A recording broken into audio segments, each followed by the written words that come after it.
And our teacher Shaykh al-Halabi rahmatullahi alayhi, he used to condemn Mawlids that used to take place in Syria, Mawlids that would take place out in the open and would block people's roads and streets and pathways, number one. And number two, the volume of the speakers would be so high that those people who want to sleep are being disturbed. He used to say that both of these are incorrect. Number one, blocking people's pathways or blocking people's road or pavements, this is not allowed. And number two, to disturb people when they want to go to sleep, because Mawlid would often take place late at night, right? And the volume would be extremely loud. He would condemn this. He would condemn this. Then Ibn Ata'illah radiyallahu anhu said in the next hikmah, he said, من علامة اتباع الهوى المسارعة إلى نوافل الخيرات والتكاسل عن القيام بالواجبات. This is a major problem that we face in the world that we live in, and in the mindset that people have nowadays. He said, from the signs of following one's desire, is to hasten towards voluntary acts of goodness and be lazy in standing up and fulfilling those that are obligatory and a must. Our teacher Shaykh Samir, he said now things have toppled and twisted and changed. People give priority to nawafil and put their fara'id and obligations secondary. People give priority to that which is not at the top of the list. For example, in our communities, people will give so much priority and concentration and so much effort and so much wealth into, for example, gatherings of Mawlid.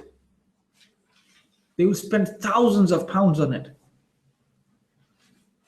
But when it comes to studying the religion and creating means whereby others can study it, people are not bothered. What's this? This is following hawa. People are following their desires. How we can become famous and known is just through doing these acts. And it's good for the nafs. The nafs feels comfortable, feels, whoa, I've done something good. You get it? Whereas to create institutes of learning, to source learning and studying in the community, there's not much benefit for the nafs in it. Once I was in a university and I was speaking to a lecturer in a university.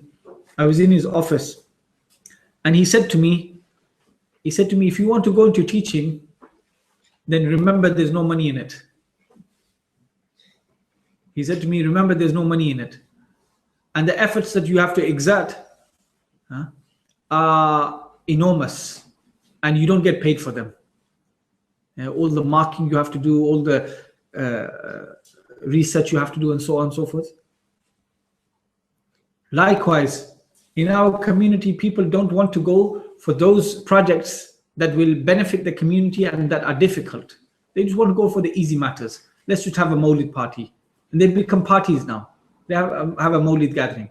And literally, we were told of a man who spends £10,000 on lights in Mawlid. £10,000 on lights, and hiring out the most expensive cars to chauffeur the speakers. 20,000 pounds. Sorry? Oh yeah, and to cook 12 dinners. All of this is what? This is ittiba'ul hawa. People are following their desires, not following the religion. Because if they were following the religion, then our community wouldn't be in the situation that we're in. So Ibn Ata'illah said, if you want to recognize whether you're following your desires or not, then have a look. Are you giving priority to those things which are nawafil, which are voluntary. And people will start fighting over these matters and making them seem out to be fard and wajib. If you don't do a mawlid, that's it, you're not a Muslim. Really. And this is the mindset of people. This is how we've dealt with things. Because we're following hawa, we're following our desires, we're following our whims, we're not following our religion. If we were following our religion, what would have priority is the fara'id and the wajibat, the obligatory acts and the necessary acts. Is that clear? Where are we from reciting Quran? Where are we from teaching Quran and having the Quran at the top of the list and priority? In our gatherings, there'll be less recital of Quran and more of everything else. Why? Because of hawa, because of following desire. Is that clear? And following one's desire is easy. But following the religion in accordance to the way of the Salaf and the Prophet sallallahu alaihi wasallam, it needs mujahada, it needs struggle, it's difficult, it's a hard road that people need to walk. For another example of this is, when people are outside of their house, they seem to be very nice and soft and gentle.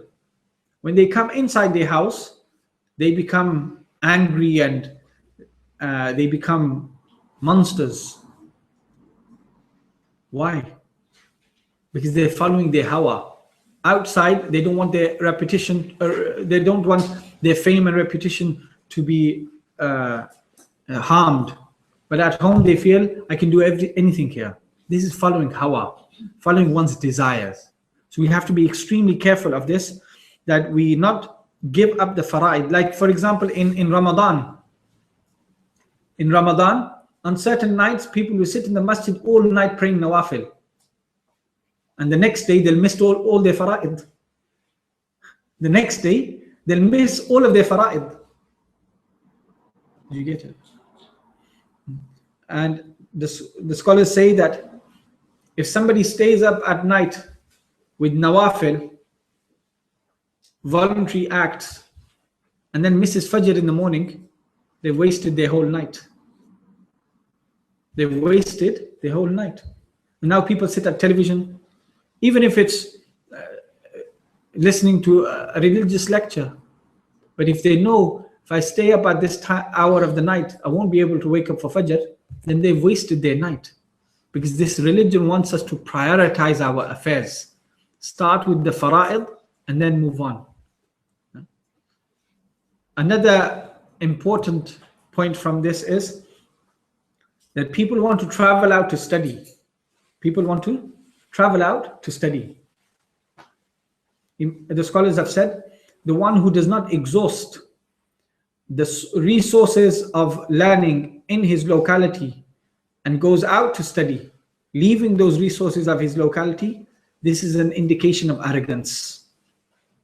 This is an indication of arrogance. Why? Because he'll say, I went and studied in such and such a land, and dismissing the scholars of the land that he comes from. And this is something that we find also, that people have resources in their area, but they want to go out and find other means and other sources. Is that clear? This is another sign of ittiba'ul hawa, following one's desire, following one's whim. So Ibn Ata'illah said, from the signs of following one's desire is to hasten towards nawafil al-khayrat, towards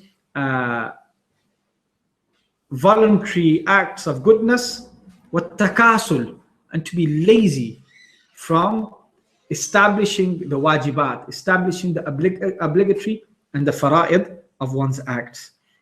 You see how deep the awliya Allah would think into their actions, into what they said and what they done. We wouldn't even deem some of the things that we do, that we would think we're doing them absolutely correct, it's absolutely fine. But if they were around, they'd say that's wrong.